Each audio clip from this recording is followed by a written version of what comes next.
प्रश्न है त्रिभुज PQR में कोण P बराबर 90 डिग्री। एक त्रिभुज लिया हमने, ये लो PQR, ये एक त्रिभुज है।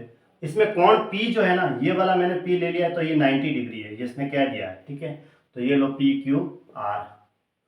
S और T क्रमशः कहा है तो S तो है वो PR, S है वो PR, ये वाला PR। यहाँ पे S बिंदु है वो क्या है, मध्य बिंदु है, तो लो मध्य बिंदु यहाँ बना दिया। S है वो PR का मध्य बिंदु है और T जो है वो PQ का मध्य बिंदु है। PQ ये रही, तो यहाँ पे T एक मध्य बिंदु है, ऐसे मध्य बिंदु है ये। फिर इसने कहा है RQ² बटा QS² RQ² बटा QS² प्लस RT², ऐसे।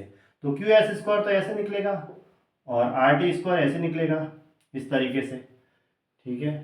अब हमें पता है ये S है ना, अच्छा ये मध्य बिंदु है, ये 90 डिग्री का यहाँ पे कोण है। अनुपात में हमें आंसर चाहिए, अनुपात में आंसर चाहिए तो मैं मान सकता हूँ। तो अगर मैं इसको पूरे को कितना लूँ, 6 ले लूँ, तो 6 लूँगा तो ये बड़े वाले ट्रायंगल ये पूरी 8 हुई, और फिर ये कितनी होगी, 6, 8, 10 का ट्रिपलेट होता है, ये हमें मालूम है 6, 8, 10 का ट्रिपलेट होता है। अब ये मध्य बिंदु था तो फिर ये भी 3 है, ये भी 3 है, क्योंकि ये पूरी 6 है। अब ये मध्य बिंदु था, यहाँ ये मध्य बिंदु था तो ये पूरी 8 है, तो ये कितनी हुई, 4 और ये 4, क्योंकि T है वो मध्य बिंदु है, इसका मध्य बिंदु है T। अब RQ का स्क्वायर यानी कि RQ का स्क्वायर कितना हुआ देख लेते हैं, नीचे यहाँ लिख देता हूँ RQ² बटा QS² प्लस RT², ये निकालना है। तो RQ का स्क्वायर 10 का स्क्वायर यानी 100 बटा, अब QS² चाहिए, QS कौन सा, ये मिलेगा।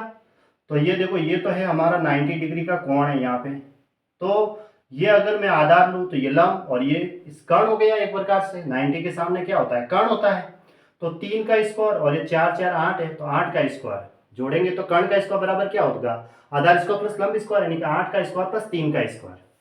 तो QS² बराबर कितना आएगा, 8 का स्क्वायर प्लस 3 का स्क्वायर, यानी कि 64 प्लस 9 यानी कि 73।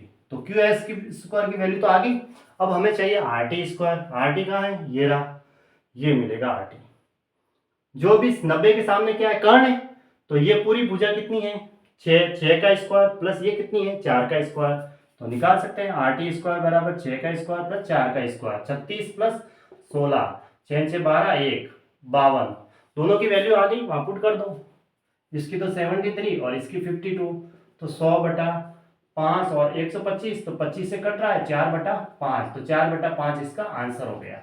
अगर आप रूल्स भूल जाते हो तो ऐसे भी निकाल सकते हैं ना, ऑप्शन बी सही है। एक त्रिभुज की दो भुजाओं की लंबाई 3 सेमी और 8 सेमी, यदि तीसरी भुजा की लंबाई 1 सेमी है तो निम्न में से कौन सा विकल्प सही है। अब देखो, एक त्रिभुज की दो भुजाओं की लंबाई तो दे रखी है, एक तो 3 और एक 8, और तीसरी इसने x दी है। तो हमेशा रूल्स ये होता है कि जो दो भुजाओं का जो योग होगा ना, वो तीसरी भुजा से बड़ा होगा और दो भुजाओं का अंतर तीसरी भुजा से कम होगा, ये है।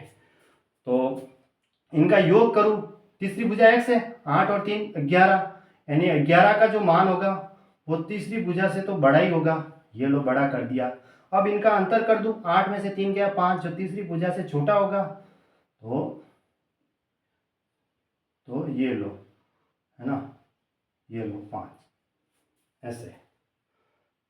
अब ये आया, देखो दो भुजाओं का योग किया 8 और 3 11, जो कि तीसरी भुजा x से बड़ा है, x से तो बड़ा ही है क्योंकि x को बाण लग रहा है, मतलब 11 बड़ा है और x तीसरी भुजा छोटी हो गई। फिर दो भुजाओं का अंतर किया, 8 में से 3 गया तो 5, जो कि तीसरी भुजा से कम होगा, तो तीसरी भुजा से कम ही हो रहा है क्योंकि 5 को बाण लग रहा है, x बाण मार रहा है। तो इसका मतलब कौन सा ऑप्शन सेटिस्फाई किया, ऑप्शन बी सही है। तो ऑप्शन बी इसका राइट आंसर है, ठीक है।